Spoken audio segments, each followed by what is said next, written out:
3 taškai, eiliniai 3 taškai, kurie labai svarbus psichologiniu atžvilgiu. Vėl, sakykime, komanda su kiekvienom rungtynėm, su kiekviena minutė matosi, kad kažkoks yra tobulėjimas, jau yra pliusų. Šiandien buvo, matėsi, kad tikrai žaidimas buvo, gal ta įtampa nukrito, nes sakiau, kaip minėjau, bus taškai, bus ir psichologinis pranašumas. Taškų trūkumas slegia tą, bet pasiekta pergalė svarbi labai. Ruošimės sekančias namų rungtynėms ir reikalingi dar 3 taškus, kad 9 taškus paimsime, tai kažkoks bus kaip stimulas tolimesniam sezono etapui. Taip kad sunki pergalė, bet oro sąlygos, aišku, mėsiškumas skyrė labai stipriai, tai prašiausia problema negalime mušti ir šiandien dar gal ir iš kitos pusės ir padėjo tas, bet manau, kad daugiau pranašumų turėjo mažai kaip per tokių oro sąlygų. Kodėl nepavyksta atimušti, kas lemia oro sąlygos, lemia šiandien prasta aikštė? Nėra, jau šiandien buvo, sakykime, tas toksai užsispyrimas, tas noras, toksai naglumas įmušti tą įvartį.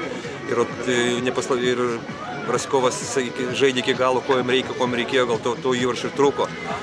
Bet šiaip yra problema, kurią reikia stengtis kuo greičiau spręsti, nors yra čia, kaip sakoma, yra kam duota, kam neduota.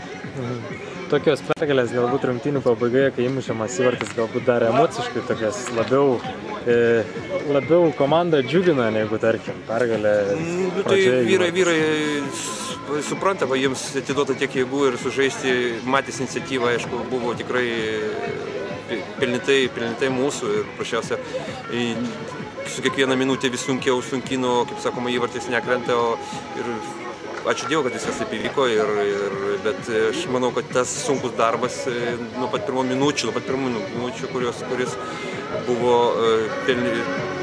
ačiū Dievui, kad jisai pasiteisino ir 3 taškai mūsų. Artimiausios rungtynės taip pat su Mažeikiais sunku žaisti su viena komanda 2 rungtynės per savaitę.